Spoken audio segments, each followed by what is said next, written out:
Dalva? Fui mexer aqui, tá parecendo eu. Fui desligar, tá parecendo eu aqui. Fui desligar, tá. Ah, porque você botou foi na foto.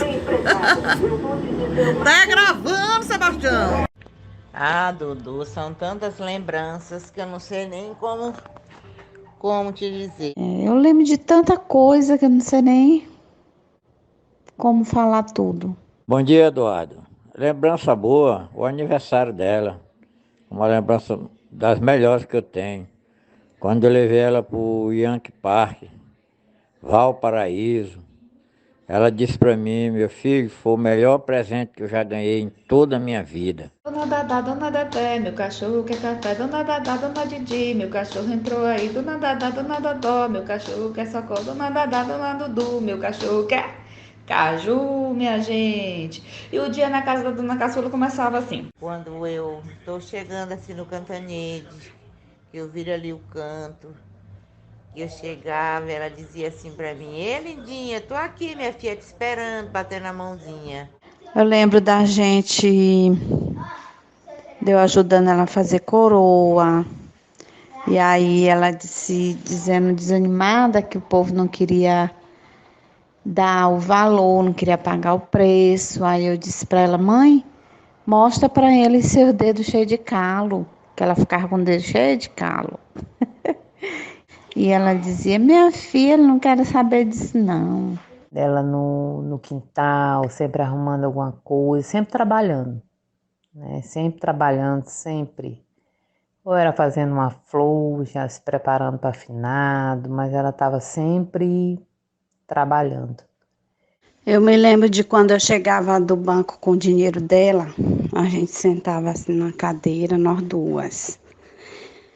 E aí ela dizia: aí, escreve aí, minha filha. Tá aqui o dinheiro da água, o dinheiro disso, o dinheiro daquilo, o dinheiro daquilo. E aí o que ficou para nós passar o mês todinho foi esse aqui. Aí digamos que é como se fosse R$ 100 hoje, o dinheiro que ficava para o mês, para mistura. Bem, quando eu chegava lá, às vezes a fumaça estava longa, estava cheia de fumaça na cozinha lá, fritando os couro de galinha para comer escondida. Aí, vó, por que que o portão tá fechado desse jeito no carro? Minha filha, agora eu tô com muito medo de ser ladrão. A minha avó escondia comida no guarda-roupa. E quando minha avó ela faleceu, que a gente foi organizar o quarto, a gente encontrou caroço de manga, a gente encontrou panela com comida, a gente encontrou depósito com farofa velha. Ela agarrada aqui na minha mão, na minha frente, com aquele andarzinho miudinho que ela gostava de fazer. É fechar o olho e ver direitinho. Mãezinha, a princesinha da. Minha princesinha, vocês conhecem minha princesinha? Sente aqui, minha princesinha. Aí botei a cadeira pra ela, sentou, botei a almofada, ela sentou e vim, peguei o banquinho pra ela botar os pés assim em cima. E ela botou os pés em cima e eu disse: viu como minha princesinha é linda? Quando ela saiu pro hospital, que eu beijei os pezinhos dela, tchau, lindinha, eu vou te esperar lá. Eu disse: tá bom, mãezinha. E aí acabou sem minha mãe. Quando a avó caçula faleceu, eu senti um pouquinho do meu mundo desabar. A morte é uma tristeza, a morte é coisa ruim. Isso é tudo de bom, viu, Dudu? Aí depois tu apaga esses áudios, tá bom? Aí depois tu apaga esses áudios, tá bom? Aí depois tu apaga esses áudios, tá bom?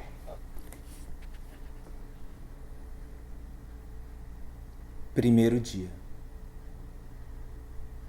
Cuidado.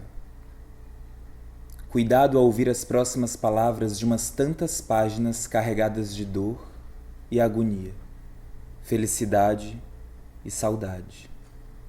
Eis aqui um corpo aberto, moço. Um corpo cheio de afeto que se compõe a escrever de forma tão singular e íntima. Verdadeiramente íntima.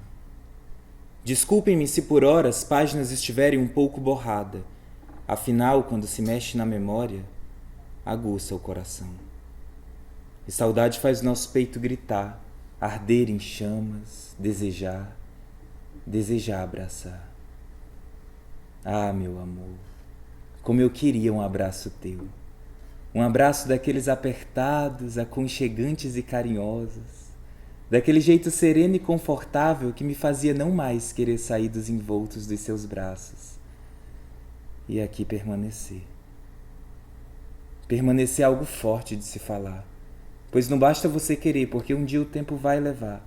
E leva, como se fosse uma folha que caiu do pé de uma árvore e que na primeira ventania não mais me fez morada. Quisera eu reviver o passado feito túnel do tempo, ter o poder de me teletransportar para aquelas tardes tão singelas, tão simples, tão puras. Eu lembro que eu ainda era criança, tinha sede de brincar, não me importava com o tempo e achava que esse nunca ia acabar. A minha rotina tão traçada milimetricamente, tão calculada, tão esperada. Eu acordava ainda meio com sono, ainda querendo cochilar só mais 5 segundos, mesmo meu pai gritando: "Menino, tá na hora de acordar. Tua aula começa às 7h15 e o portão pode fechar." Eu banhava, tomava meu café enquanto minha mãe escolhia a roupa que eu ia usar. Mesmo sendo sempre a mesma coisa: calça jeans, tênis e uma camisa. Eu saía de casa já pensando na hora de voltar. Aquele caminho que parecia nunca terminar. E quando enfim eu chegava em casa, eu almoçava, eu cuidava em fazer as minhas atividades e começava a me aproxegar. Minha mãe já sabia o que eu queria. E ela dizia quase sempre: "O sol tá muito quente, espere esfriar." Eu já estava com minha roupa escolhida dentro de uma sacola. Uma bermuda, uma camisa, uma cueca, tudo ali, dentro daquela sacola de supermercado. Tão frágil, mas tão forte. Ela não carregava apenas as minhas roupas, que se tornavam tão amassadas, mas também carregava a minha felicidade, o meu riso mais verdadeiro, a minha espera, o meu querer, a minha infância, a minha lembrança. E hoje, ela carrega a minha saudade. As pedaladas que eu dava na bicicleta no caminho para a casa da minha avó eram sempre as mesmas. Eu sempre passava pelo comércio do Natinho, que era bem de frente com Sarney Costa, uma escola onde minha tia era diretora. No caminho havia também um banco, e lá era sempre cheio de gente. Era lugar de sair triste, mas também sorridente, dependia se o prefeito tivesse depositado o salário, que por vezes era tão necessitado. Eu passava umas 4 quadras até avistar a delegacia. Aí o meu coração sorria, porque ao dobrar a esquina, eu já a via. Era o horário em que ela havia acabado de acordar do seu cochilo e esperava ali, sentadinha, perto do portão, às vezes rezando o seu terço ou outras só segurando na mão. Eu descia da bicicleta, empurrava o portão e de forma tão esperançosa eu gritava: "Vó, cheguei!" Ia até ela, estendia minha mão pedindo a sua bênção e ela colocava sobre a minha. A sua pele estava ali, bem em cima da minha. Embaixo estava o seu passado e em cima o meu futuro. Eu beijava sua mão e sentia sua pele entre os meus lábios e ela me sentia entre os dela. Eu caminhava de mansinho para guardar minha sacola, aquela mesma de tantas histórias. Às vezes ela me oferecia um suco, seja ele de maracujá ou de tamarindo, e eu olhava e respondia rindo: "Obrigado, vó, eu acabei de almoçar." Ficava ali, aquele silêncio, nós dois sentadinhos um do lado do outro, ouvindo nossa respiração pairando sobre o espaço. Eu dizia: "Tá calor, né?" E ela respondia: "Ô, meu filho, liga o ventilador." E quando eu ligava, ficava eu ali, olhando para ela, para aqueles cachinhos mesclados de fios pretos e brancos, balançando, voando, como as folhas caindo do pé de uma árvore. Ela possuía um jeito muito marcado de se vestir. Era sempre vestido na altura do joelho, paninho mole e estampado, mas as estampas eram sempre diferentes. Havia florido, liso, bordado, formas geométricas e uns listrados. Quando ela levantava-se da cadeira e ia rumo à cozinha, um caminho que parecia tão perto, ela transformava em uma grande avenida, com seus passos lentos de quem caminha sem pressa, de quem já caminhou demais, de quem sabe que o caminho até a cozinha é menos sofrido do que criar os filhos sozinha. Eu demorei muito tempo para entender que aquela mulher, rumo ao seu destino, que ao meu ver era só abrir a geladeira e pegar um copo de água, tinha calma, porque muito já se fez. E a cada passo dado na lajota, a cada passo arrastado, marcado entre a pisada e o barulho da pecata batendo no chão, ecoava a resistência de quem se manteve forte, aguentando as dores, sem nunca reclamar, sem trazer preocupação, de quem colocou todo o peso nas costas, que gritou em silêncio, que chorou sorrindo e que também riu chorando. E aquela respiração pairando no espaço era sinônimo de cansaço.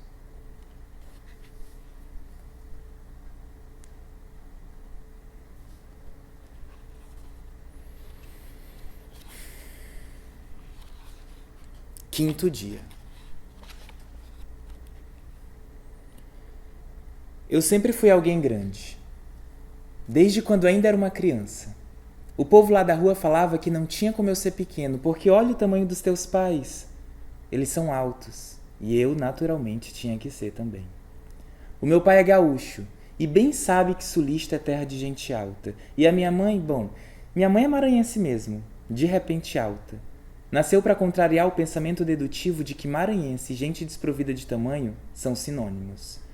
Eu nem sei por que me atenho a uma análise sobre os motivos de bater minha cabeça no cume da porta. Mas já que cheguei a esse ponto, vou aproveitar para apresentar o argumento de ser 20% corcunda. Curvei-me tanto para passar na porta das casas alheias que nunca mais descurvei. Além de ser alto, eu era um tanto desengonçado. Então eu conseguia pegar aquela panela em cima do armário, guardar as toalhas na parte alta do guarda-roupa. Mas dormir em rede? Não. Isso de fato era um obstáculo. Eu podia me atravessar o quanto fosse que eu não encontraria posição confortável. Porém, eu precisava dormir naquela redinha azul toda vez que minha tia viajava. Porque só moravam ela e minha avó na casa, e se ela viaja, a minha avó fica sozinha. E de solidão, já basta a solitude dos finais de semana. Então assim eu ia, com a minha sacolinha de roupas contando histórias. Ela dormia sempre depois da novela das 9, corrigindo. Ela se deitava sempre depois da novela das 9, porque os cochilos na cadeira de balanço começavam bem antes. Mas quando os letreiros subiam, por volta de umas 22 horas, ela oficialmente se deitava. Ela na cama e eu na rede. Aquele quarto escuro no fundo da casa, já não mais chegava o barulho de carro ou moto passando, não se ouvia a música do vizinho do lado esquerdo e nem os gritos da vizinha do lado direito brigando com seus filhos. À noite, naquele quarto escuro, os barulhos eram outros. Não eram os costumeiramente urbanos que eu ouvia às tardes. Eram barulhos internos, profanados por ela, ecoando por todo o quarto e não me permitindo fechar os meus olhos. E eu me pegava pensando, como uma palavra tão pequena emite um barulho tão grande. Eu olhava para sua cama e ela estava ali dormindo, enquanto a minha mente perguntava, minha querida avó, por que roncas tão alto? Quando ela acordava, eu finalmente conseguia dormir. Os meus olhos ardidos, pendendo sobre a resistência da noite, fechavam-se e deleitavam-me sobre o travesseiro ainda posto na rede.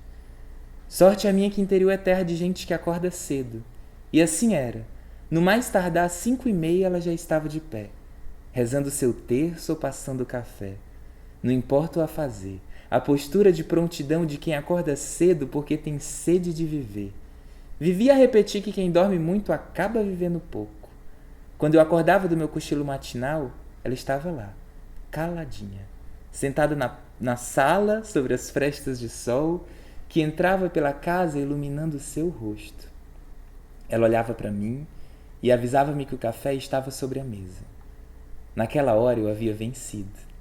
Apesar de todo o cansaço que o meu corpo estava, eu a tinha feito companhia. Dividi aquele quarto naquela noite atento a cada respiro, a cada torção, a cada movimento diferente que ela podia ter. Eu havia me feito presente. Sobre o café da manhã, em uma dessas noites mal dormidas, estava sobre a mesa a água quente, o pó do café, o leite, o açúcar, a manteiga e a farinha. Procurei pelo pão, mas não tinha. Foi quando ela surgiu da sala avisando que nesse dia eu ia experimentar algo tipicamente maranhense. O nome do prato era pandu. Ela pegou a minha xícara e misturou ao café uma quantia certa de farinha. Daquele dia em diante, eu tinha uma certeza. Sempre que tivesse farinha sobre aquela mesa, eu nunca mais comeria pão. Hoje, quando falta pão em casa, eu sempre abro o armário à procura da farinha e ela está lá esperando por mim. Mas toda vez que eu acordo e chego à sala, não há balanço de cadeira e nem frestas de sol. Há o vazio.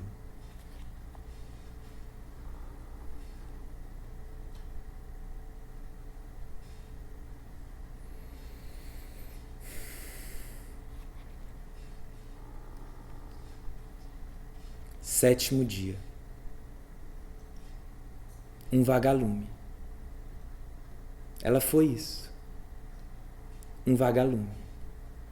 Daqueles bem brilhantes guardados em um potinho que durante 11 anos caminhamos lado a lado.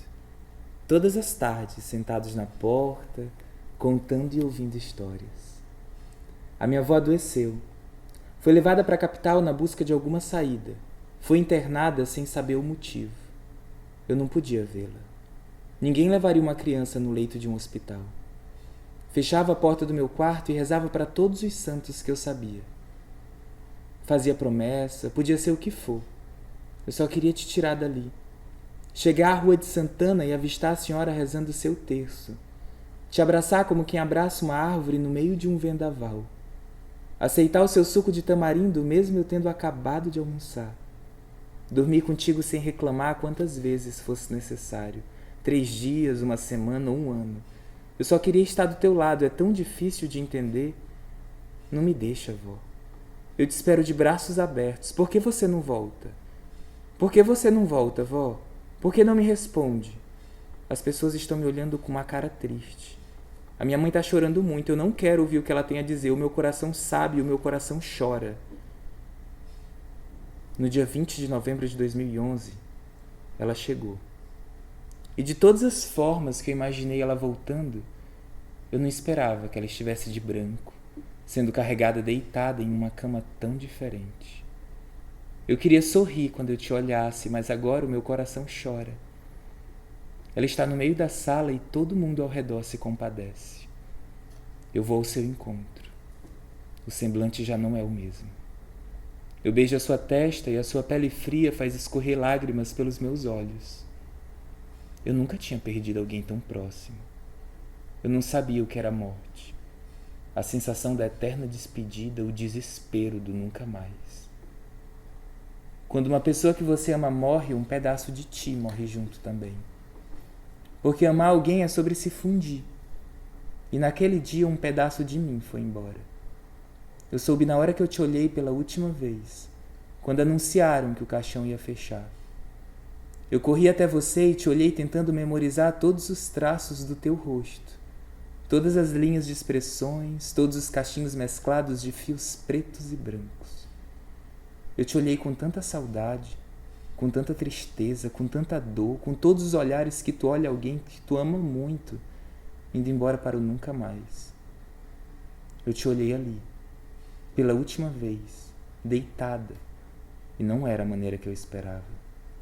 Eu queria gritar, te levantar, te chacoalhar e implorar para que tu correspondesse pelo menos um sinal. Podia ser aquele sorrisinho desconfiado que sempre dava quando tu bulinava em alguma coisa. Podia ser o olhar sereno que tinha todo final de tarde.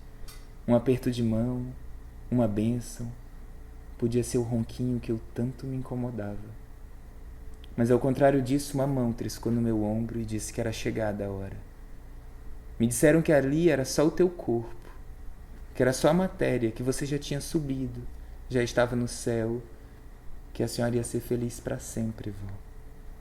A porta se fechou, a areia caiu, as velas foram acesas, e no 7º dia ela descansou.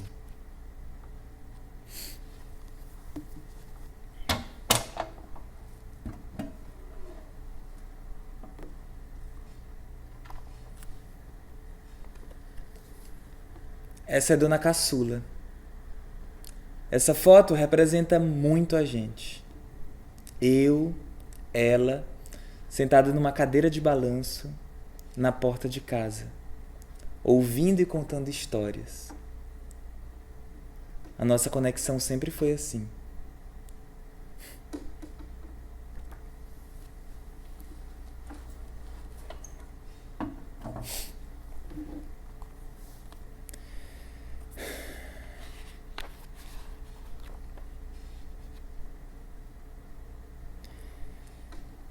Navio sem porto. A gente vive para morrer. A vida prepara todos os dias para o momento da partida. De forma sorrateira, ela age de mansinho. Primeiro ela leva os teus avós, e tu se sente deslocado, inconformado, mas no fim aceita o destino da vida. Questão de idade, né? Depois ela leva os teus pais. E é quando você beira a loucura. Porque tu perde tuas referências de vida, teus portos, teus confortos, a pessoa que mais amou você. É como se você caminhasse para uma grande inexistência. Porque quem te constituiu já se foi. E é quando chega a sua hora. Quando a terra te sucumbe em um sopro cálido. Quando engole tuas gengivas, teus fios de cabelo, a ponta dos teus dedos, o osso do teu calcanhar, a tua garganta com todas as dores e mágoas que você sempre guardou. É nesse momento em que o teu corpo se transforma no corpo da terra. Nesse instante, o teu corpo vira conexão para o nada, para o vazio, para o oco, para a ausência, para a falta. E tudo que foi se desmancha em segundos. Se era um ser alegre ou triste, egoísta ou solidário, preguiçoso ou afoito, caseiro ou festeiro, se viveu a sua vida ou se viveu a vida que os outros planejaram para você. A partida ela é sempre solitária. Eu pergunto se minha avó conseguiu realizar todos os sonhos. Quais seus sonhos naufragados, quais deles foram cobertos pelo mar da finitude. Quando alguém morre, leva consigo um punhado de informações que o mundo nunca vai conseguir obter. Todas as indagações nunca irão virar certezas. Tudo fica absorto no mar das pressuposições. É muito estranho pensar na existência das pessoas que amamos e que já se foram, resumidas a farelos.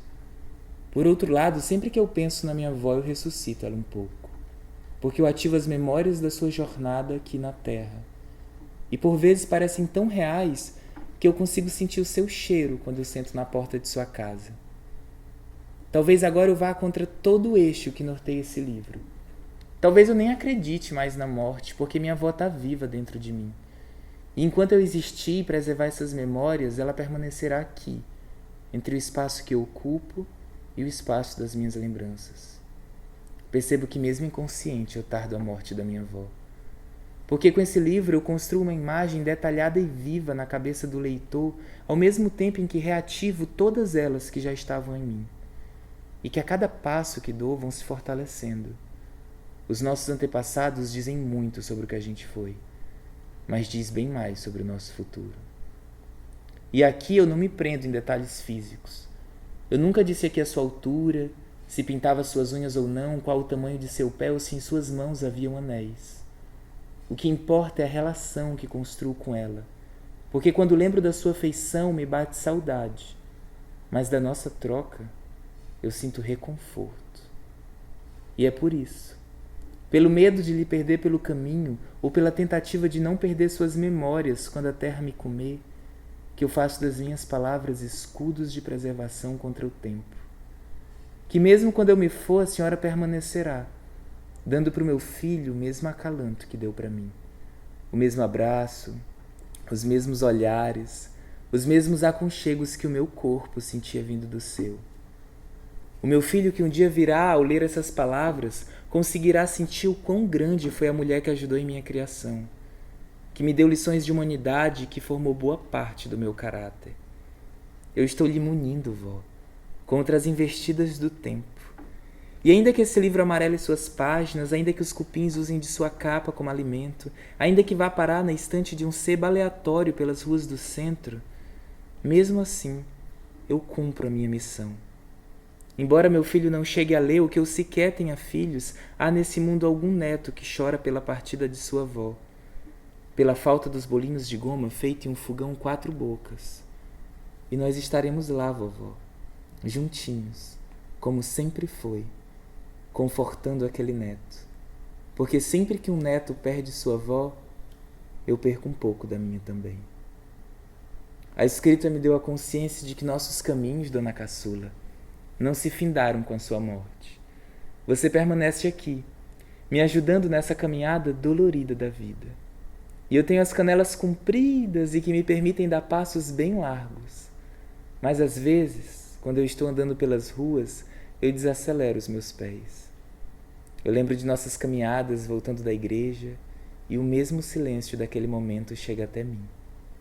Eu tenho a certeza de que a tua mão segura o meu braço, que o meu corpo ainda é apoio para o seu se equilibrar sobre a calçada tão irregular. E nessa fração de segundos, o meu coração encontra o seu. Eu viro para o lado com toda a esperança que eu junto naquele instante e eu encontro o vazio. É nesse momento em que as memórias atingem o meu corpo como os espinhos do pé de limão do seu quintal perfuravam o meu pé quando eu era criança. E que a senhora, com toda delicadeza, retirava-o. Mas agora esses espinhos perfuram lá, em um lugar bem mais profundo. A dor não é na carne, é no cerne de todo o meu ser. E eu sei, vó, que apesar de conviver contigo todos os dias, eu nunca me atentei a saber a sua cor preferida, de qual santo a senhora era mais devota, qual fruta era a sua melhor sobremesa. Eu sei, vó, que a senhora odiava quando eu brincava com a sua outra neta de detetive e ficava lhe espionando enquanto a senhora rezava. Mas era bonito de ver sua fé na ponta dos dedos ao segurar as continhas de Ave Maria. Mas sabe o que eu não sei, vó? Eu não sei o que a senhora achou quando eu saí da igreja, se aceitou a minha decisão ou se sentiu que falhou ao tentar me educar. Eu não sei, vó, o que a senhora acha das minhas tatuagens no braço, dos furos na minha orelha, do meu estilo de roupa, do meu cabelo comprido, e isso me tira o sono. Porque às vezes eu imagino qual seria sua reação ao ver todas as minhas transformações. Se entenderia a singularidade que corre nas veias de cada indivíduo ou se repugnaria todas as minhas condutas. Eu não sei se eu teria coragem de falar que eu gosto de meninos e muito menos sei se receberia um abraço depois de minha total confissão. E isso me atinge em um lugar de incertezas, de instabilidade, de angústia e me tira o sono. E sempre que o meu pensamento me leva para essa zona de imaginação perigosa, eu recuo 3 passos. Eu sinto medo. Medo de ter lhe decepcionado, de não ter cumprido suas expectativas, mesmo sabendo que esse não era o meu papel. E é doloroso, vó. A senhora ter partido de uma forma tão rápida e eu não ter tempo de lhe contar as minhas histórias. De nós dois sentarmos na calçada e ser eu a voz que fala e ser os seus ouvidos os que escutam. Enquanto eu ouvia suas histórias, vó, eu também queria falar as minhas. O que me tirava o sono, os motivos do meu medo, que o meu corpo unia forças todos os dias para dizer. Mas eu não sabia se ao compartilhar minhas vivências, você escutaria da forma que eu escuto as suas. Parado, ouvindo atento, sentindo orgulho da sua jornada até aqui. E enquanto eu escrevo esse parágrafo, minha garganta tem um nó que nunca vai ser desfeito, porque a senhora se foi, e o mar da finitude embala as minhas incertezas. A senhora se sentiria orgulhosa de mim, vó?